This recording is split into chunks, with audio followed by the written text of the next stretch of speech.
We're going to talk, if people can hear us, about Southeast Asia today. And I think we're going to get started by having each one of the panelists give a very brief introduction as to, what you do, why you're connected to Southeast Asia. We're going to start with you, Michael. So my name is Michael. Is it on? Do we have mic? Do we have sound? Try again. Yeah, here we go. So my name is Michael Lins. I work at Golden Gate Ventures. So Golden Gate is a venture capital firm out of Singapore. So we run 2 venture funds, and we've done around 27 investments throughout the region in Southeast Asia, mostly business to consumer and mobile internet companies.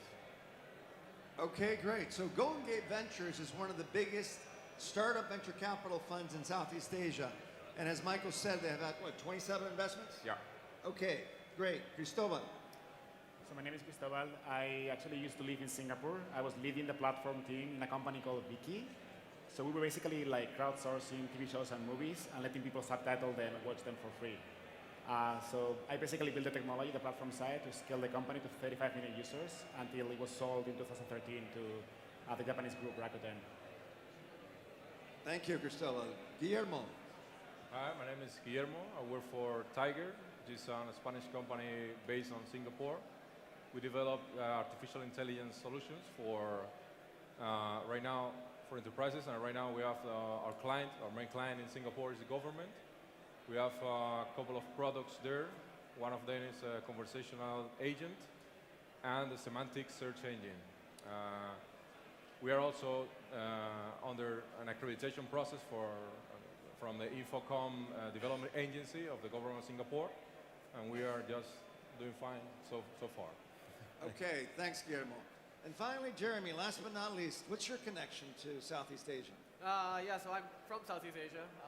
I grew up in Singapore, parents are Singaporean. I can speak with a Singaporean accent if you want me to, we'll do that later. And otherwise, I'm an angel investor based out of the UK, and I also have a connection with Golden Gate Ventures. All right, excellent. Okay, let's get started. So we're going to talk about Southeast Asia from 2 perspectives. One is, as you all potentially startups that are looking to Asia to grow, or as entrepreneurs thinking that you could move to Asia to get a job, work in a startup, start your own company there. So Asia as a destination for talent, for startups or for people. Let's start with you, Michael. I mean, you invested in 27 companies. Yeah. Okay, if there was a startup that's here today, we had 2,000 startups apply for South Summit. We picked 100 finalists. If you were advising these guys to go to Southeast Asia, where would you advise them to go and why? So most of the startups will look at markets like Singapore, which is a very mature and educated market in terms of startups. The government is really involved in the startup community. They've invested more than $1 billion in helping startups in different grants, helping venture capital funds raise money. So it's definitely a good place to start, and it's a jumping pad actually to expand to other countries in Southeast Asia. So definitely Singapore is one of the destinations you can go to as a startup and get help from the Singapore government and from different venture capital funds. In terms of markets, Indonesia is definitely interesting. If you look at the number of people, 250 million potential customers you can service as a startup. It's definitely growing. It's definitely heating up. It might be somewhat more difficult on the cultural side. In Jakarta, trying to move between meetings will take you for a few hours because logistics is terrible. But then again, the market shows big opportunity for different startups. Okay. Cristobal, you helped build a company that was sold to Rakuten in Singapore. What do you think, how did you get into that situation? Did you just decide to go to Singapore? What advice do you give young people here in Spain or anywhere in Europe or anywhere in the world that are thinking of maybe going to Singapore and becoming part of the entrepreneurial ecosystem? So for me, it was a bit different because I was actually pulled. I was based in Stockholm at that time, so it's just about typical, you have to build your network. and the network it has to be global. When it's a global network, like the opportunities come. They just needed a person, like a good talent, to build like the platform, scale the company in the technology side, and they made a good offer to me, so I just decided to go there. So that's kind of the story. If you're a company that you want to go there, actually like it's fairly easy in the sense of like it's a first step in Asia or Southeast Asia. They speak English, the government is super efficient, like visas are fairly easy to get, as long as you get some investment that the government even like is willing to make, like they have this Spring program, like what is it, like 50K programs, like so it's a very friendly environment. Even though like there is not a lot of success stories yet, I do think that people are very interested in building startups, and there's more things happening. Like it's just the generations are starting right now. Okay, so you definitely recommend a company to move to Singapore if they want to go into the Asian market. In Southeast Asia? SoutheastSia, yeah. Yeah, I think it's And it's an probably- easy process. it's What very about an easy. individual? I mean, to go and actually work there. Well, I mean, I don't know if there is like a lot of job talents, job like boards where you can actually find jobs, but it's like very tight. There's quite a lot of events. There is a place called like Block 71. There's tons of startups there. Again, it's about building the network, right? Getting to know people and like opportunities come. There's all the time startups being created, so there is no lack of jobs, I believe, at least on the tech side, on the computer science, technology side. Okay. Guillermo, you're the Spanish company that's gone to Singapore.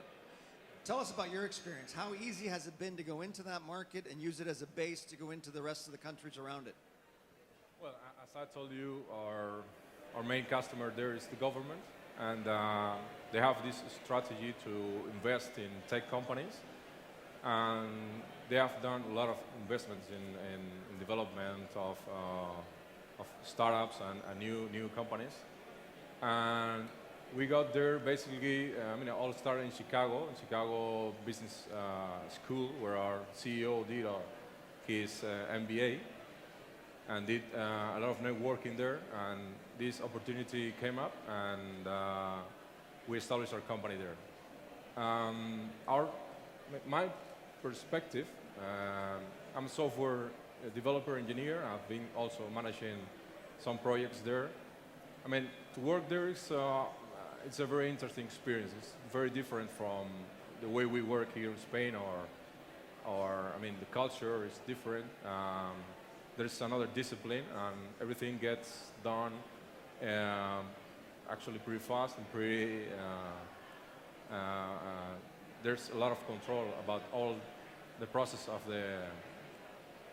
the development of the projects, but it's a very nice experience for some new startups or some new company which needs to improve their processes or needs to improve their workflow in delivering.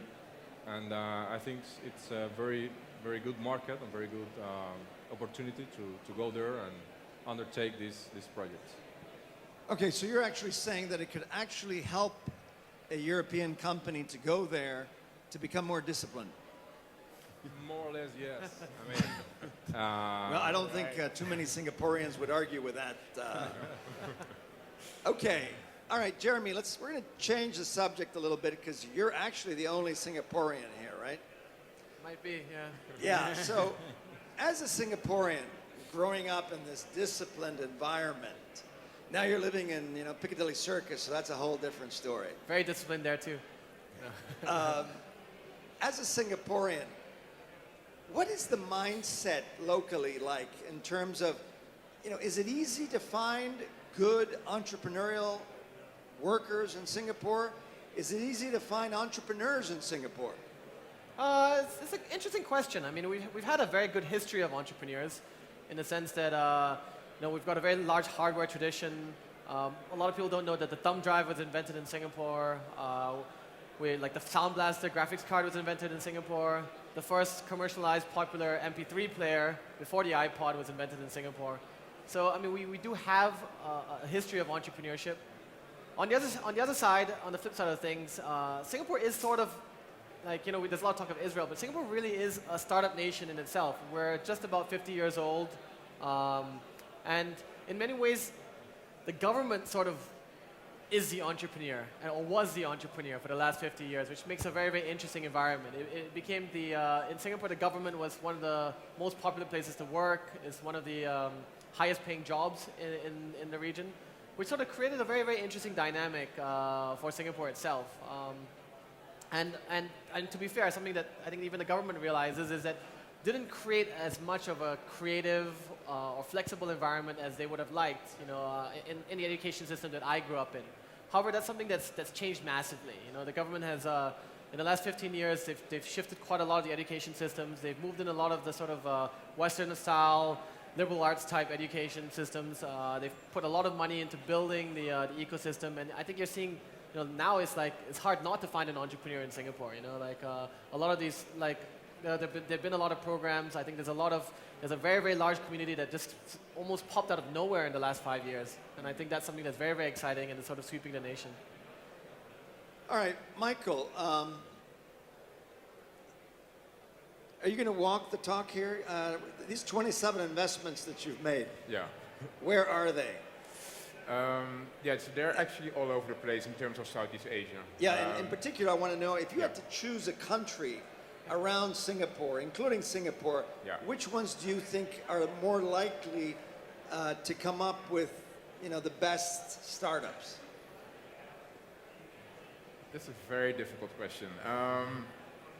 So I would say initially Singapore and Indonesia, and I'll tell you why. So a lot of the founders we've invested in are local Indonesians or local Singaporeans that have studied abroad. So they went to Stanford, they went to Harvard, they went to Oxford, they spent time in London, they worked with other startups in the US or in Europe, and decided to come back to the region and then start their own company.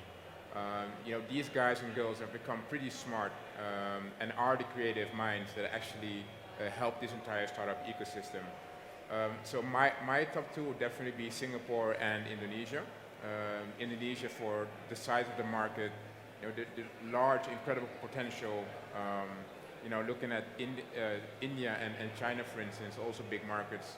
I would say Indonesia would be a good third when you look at Asia as a region. So that's definitely one of our favorites. And when you look at verticals, so for instance, only 20% of the population would have or use a bank account. So there's massive opportunity for payment startups, or at least for the fintech system, to build startups around this region as well. Okay, interesting. All right, Cristobal. Actually, Michael brought up the subject I wanted to talk about next, which is fintech. What is happening in Asia, or in Southeast Asia as well in particular, with fintech? And why are the banks so scared of Alibaba? So, sorry, the question was exactly like how they were. The fintech Yes. evolution. Yes. People are moving away from banking relationships Yep. in many cases, and a lot of these new fintechs that are showing up. But in particular, when you look at the reality, as Michael suggested, that you've got so few people that have credit cards. How do you see the fintech world, and especially you're coming from the e-commerce area, right? In terms of Video, like we were doing video streaming actually. okay, but you were sold to Rakuten, who Yes. is a e-commerce Yeah, that's right. company. Can you say anything about how Southeast Asia is going to be a driver of what we can expect to come in the fintech space? I mean, not so sure. Like, I've been seeing quite a few startups based in Singapore, for example, doing things with bitcoins, right? Like they were trying to be like ATMs for like sending money from Singapore to Philippines because there's a lot of people working from one place to another. But I don't think that's really flying off much yet. Alibaba, Alipay, and so on, they have their own payment systems that they've been working basically like in China, but now you see them outside as well. For example, just recently I was buying a domain in GoDaddy, and you have like Visa, MasterCard, PayPal, and then you see these guys. It's like, okay, like they are starting to be like present everywhere. But in that particular region right now, like Singapore, yeah, everybody uses credit cards and so on, but in other parts, like they don't, right? Like they don't have as much. Like Indonesia, for example, they don't use it as much, and they are not as comfortable, for example, paying a subscription model, or in Taiwan. And then what happens there is like they work like other kind of models. For example, like trying to build coupons that they can put like on 7-Elevens, and then you can use those. So yeah. Okay. Guillermo, you want to say anything about this fintech space in terms of the technology and how you see Singapore playing a role there and Southeast Asia as a whole?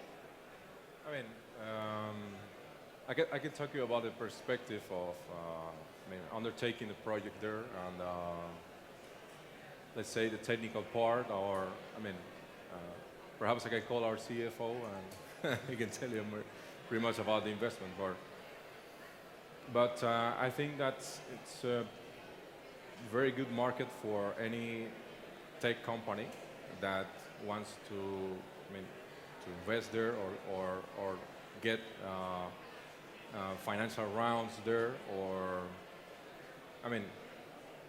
as I told you, the government it's a very good client. As colleagues said, they have been developing the country for last 15 years, and you can have funds there and in a lot of areas of tech projects.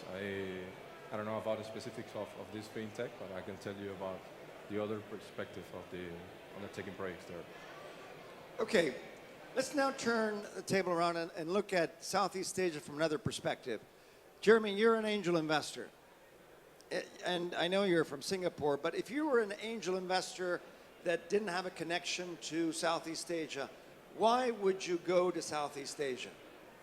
I think that there are quite a lot of things that are very interesting about Southeast Asia. I think, there's no secret that e-commerce is one of the massive growth areas in the world, and Southeast Asia is no exception. I think one of the most interesting statistics that you could probably take is what percentage of retail comes on e-commerce. So in the US, it's about 7 to 8%. In Korea, it's about 13%. In China, it's just over 10. In Southeast Asia, it's 1. So, just that gap alone shows that there's, a massive opportunity in e-commerce, and it's an area that is great for investment. And then, as we've talked about before, sort of the areas around that, like payments. How are you going to do fulfillment for e-commerce? How are you going to do payments for e-commerce? This is a country that only 20% of people have bank accounts.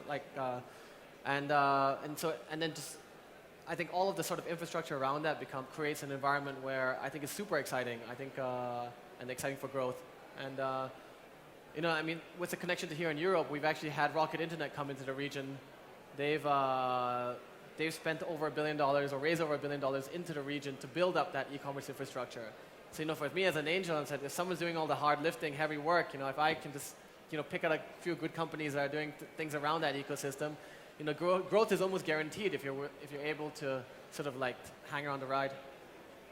Okay. Actually, it's not just. I was just gonna say it's not just about the payments. For example, logistics. It happens to be a problem as well. I have a really good friend of mine is doing a startup, an e-commerce startup based in Singapore. They're selling in Indonesia, and he's telling me, it's a big problem for them. Like packages get lost and things like this and so on. And kind of the local Uber, which is doing more like a motorcycle, is called Gojek. They're even helping delivery things for the e-commerce side as well. So Okay. It's still a lot of development to do in both cases. Michael, you're investing a lot in companies all around Southeast Asia.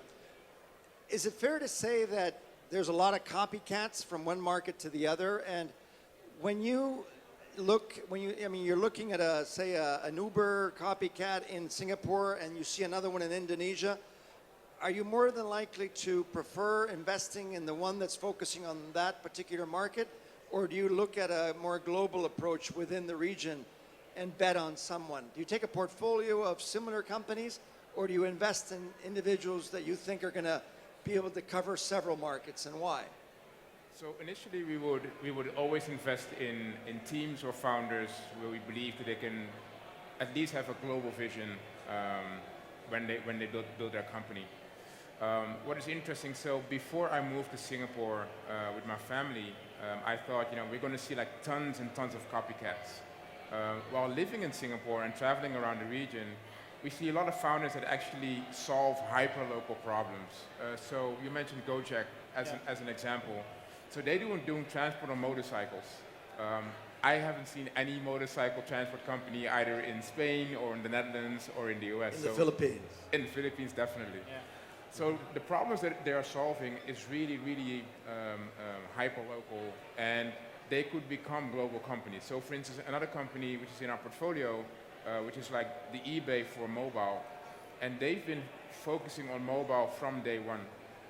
The reason is the mobile penetration in Southeast Asia is so high that it doesn't make any sense to build a company for desktop. You know, you go straight to mobile and you do it mobile only, and that's how you penetrate the market. So in terms of do we see copycats, of course we see them. But we believe in the founders that can build a hyper-local company and then go global from there. Okay, so you're looking for people that really have a local value proposition Definitely. and that they can get a lot of traction. What about you, Jeremy? You're investing in Southeast Asia. Tell us a little bit about the sort of things you're investing in. I think it's interesting that you bring up the example of Uber. It's pretty interesting, and you would think, okay, you know, what is going to be the local taxi app in Southeast Asia? Who's going to win? Oh, what's the biggest market? Oh, Indonesia or Singapore is, you know, the most affluent market. But in fact, the largest, the dominant player is a company called Grab Taxi, which started out of Malaysia. So it goes back to the tenet of, I actually think it really comes down to the founding team, right? Like if the team, it doesn't matter where they start from. They can start in Malaysia, which is only the third or fourth largest market, but because that is such a strong team, they were able to sort of dominate in the entire, and they're like worth several $1 billion and fighting, you know, like on a global scale now, in fact. And now they moved to Singapore, actually, right? Yeah, The now, headquarters, and then they moved their offices to moved to Singapore Singapore, because yes. it's better to do business there. But Yeah, that brings us back to an interesting point. You know, I think I mentioned to you guys earlier, we do a lot of mobile app competitions all over Asia. And the strongest teams that we have seen have come from Thailand and Malaysia. Why? You want to get into that one, Michael? That's a good one. So so why would you see the strongest teams from Thailand and Malaysia? So in our view, we've seen very, very strong teams, also mobile, in Vietnam, for instance, because Vietnam has a history of very, very good engineers. I think the reason why Thailand is popping up is Thailand has seen a lot of inflow of smart entrepreneurs that decided to go back to Thailand. There's a lot of expats that decided to, you know, build their own company instead of working for one of the corporates. Yeah, and again, I think, you know, across the region, everybody understands that you have to go mobile first. Otherwise, it just doesn't make any sense. Yeah, I suppose we're going to see a lot of growth in Myanmar pretty soon, too. Yeah, so I think Myanmar is a case in itself. They're actually starting this whole startup ecosystem, but it's going to take longer than we expect. We've definitely looked at Myanmar as an investment case, as an investment thesis. We decided to hold off for a few years because for our fund, it's too early to invest in that region at this moment. So let's talk about investors now that invest in Southeast Asia. Is it realistic for someone to invest on their own in a company there, or should they only be co-investing with locals? It's definitely an advice to to look at the network in the region and invest with local partners. We've definitely seen people from either the US or from Europe, you know, trying to do it on their own, and it becomes difficult to pick the right team. You know, find somebody that has boots on the ground, that understands how these different countries work, how the regulations work, where to find all these different pockets of, you know, interesting companies and really good founders, and just co-invest it for you know, the first 3 to 4 investments and learn how the ecosystem works. You know, learn the network, learn who the good founders are, get referrals, and then go on your own. But it really, my advice would be do some co-investment first before going on your own. Okay. Now, Cristobal and Guillermo, what advice do you give Spaniards here today that are looking to diversify and invest in Southeast Asia? How, you know, can they feel comfortable about investing in Asia? As a company, you mean as a company going there and like? No, as putting in a investors. Well, as investors, I completely agree with him. Like basically, you have to be there. You have to understand what's going on. Singaporeans right now, like they've been taught very well to like portray a really good image. So when you talk to them, like sometimes like it's really good what they're saying. But when you like look a bit deeper, like you see like okay, like this is not so good maybe here and there. So you have to understand exactly what's going on. From the company side, as a company, like going there and trying to do something, I think it's quite good as well. I mean, like we see, like you were mentioning with copycats, and mostly of them are Europeans, right? Like Rocket Internet, like going there and just like copying US systems and bringing them there. But also companies like ourselves, for example, we are incorporated in the US, we have the development team based here, but we're actually selling in Southeast Asia, and our investors are coming mostly from Southeast Asia and Japan. So it's very possible to like do a global startup, even though you're based here. Okay. Yeah. Guillermo, you guys are happy having gone to Singapore, right? Yeah, so far, yes. So far, yes, and it looks good. Yes, it looks good. It looks promising. And you're going to use that as a base to hopefully grow in the region? Yes, I mean, Singapore, it's very strategic. I mean, has very strategic position in the Southeast Asia. And from there, you can reach all over all the markets. And it's a very, very, very good point for a tech company to undertake different projects in Southeast Asia. It's a very good platform to build a base there and extend all their operations. Jeremy, let's talk about the role of government in entrepreneurship. As a Singaporean, you started to allude to it earlier as well. You know, I have a lot of Singaporean students, and when they graduate with an MBA, you know, they go back to Singapore and they can work in just about anywhere. You know, they can work in the sovereign fund and make a lot of money and be one of thousands. They can work in the government, they work in banks. It's very difficult for them. The opportunity cost of the average Singaporean with a degree to become an entrepreneur is enormous because there's so much money and so many jobs for most people.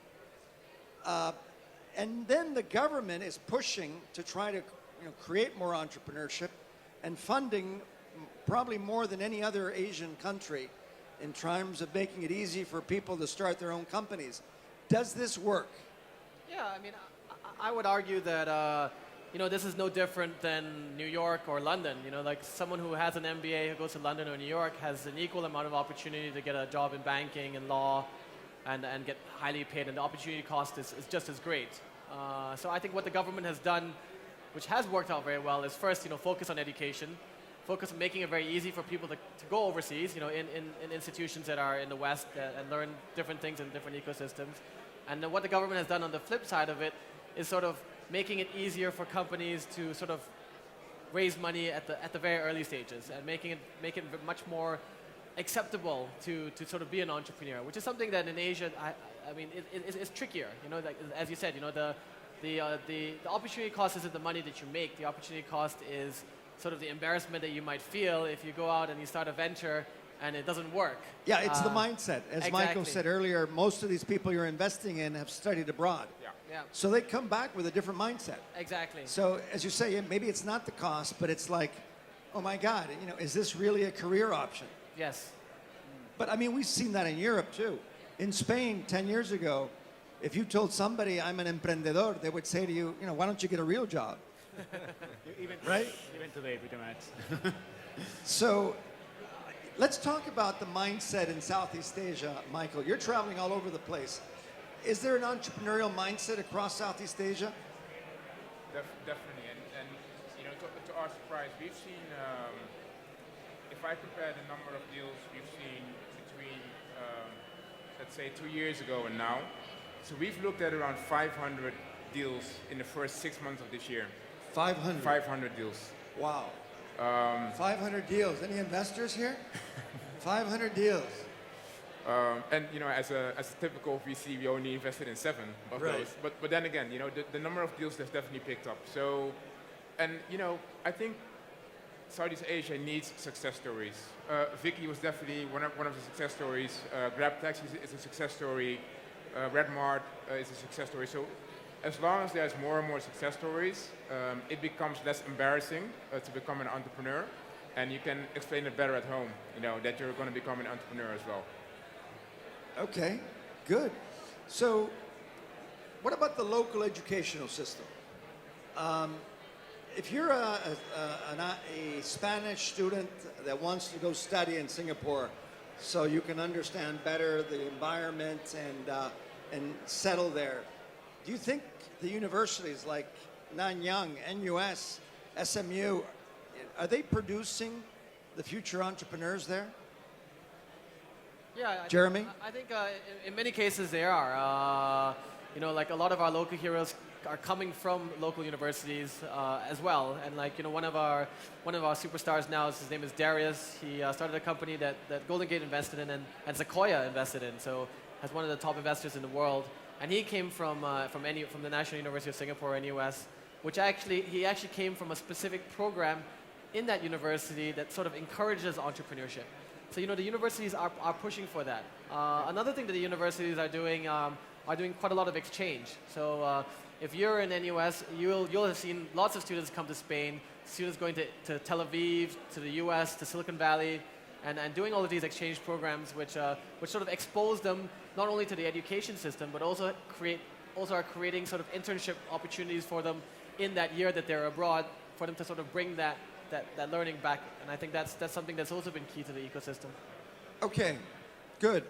All right, I'm going to want to open this up to questions now. Shh. Any questions from the audience regarding Southeast Asia to this panel? Any questions at all? No questions. This is like Korea. Yeah. Nobody asked any questions. Come on, this is Spain. We're in Las Ventas. Preguntas. Yo puedo traducir. ¿Alguna pregunta para los panelistas sobre Southeast Asia?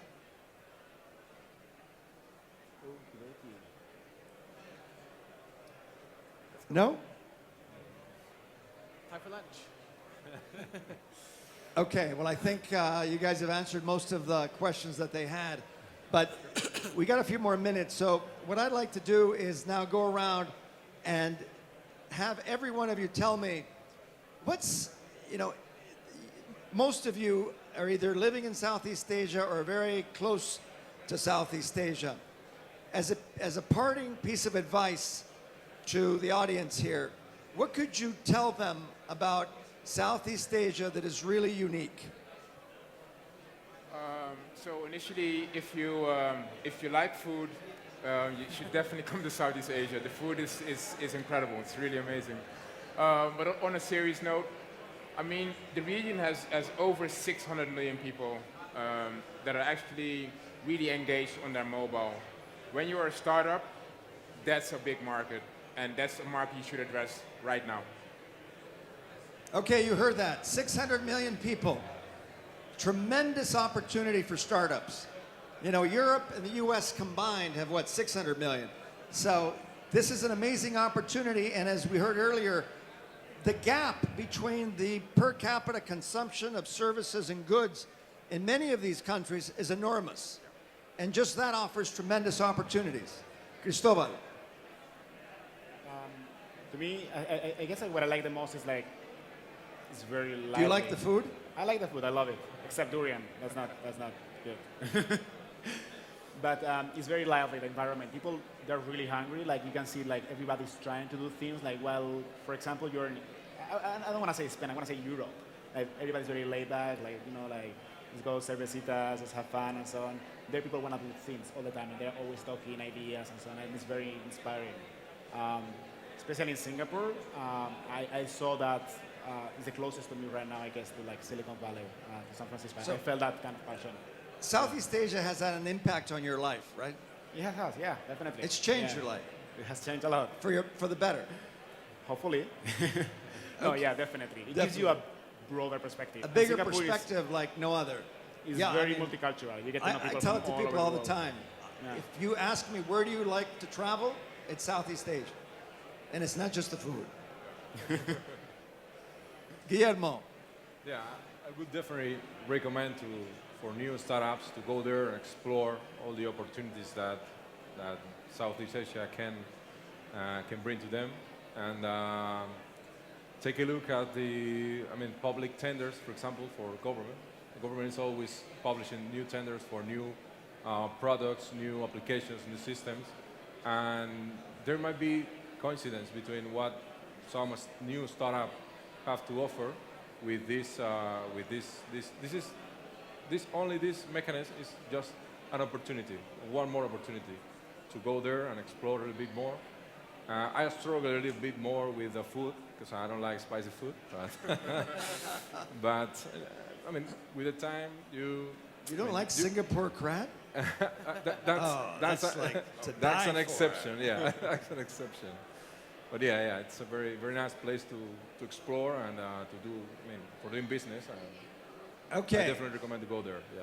Jeremy, you've got the last word. As a Southeast Asian, Yeah, and I would say, I mean, I live in Europe. I live in London.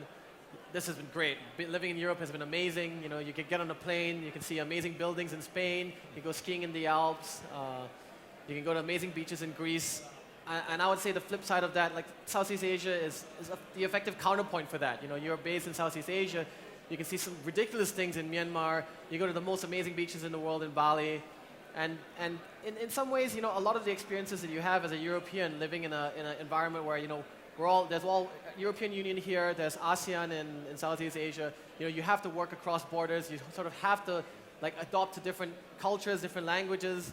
And I think Southeast Asia has that exact same thing. And so a lot of the sort of skill sets and understandings that you have over here would be very applicable over there. And you know, I've had a great time coming over here, and I would highly encourage everyone to sort of move over there and you know have the same life-changing experience that I had the other way around. okay, great. But I don't think any of you ever came to an event in a bullfighting ring. No. Or had the president of the country show up in the bullfighting ring.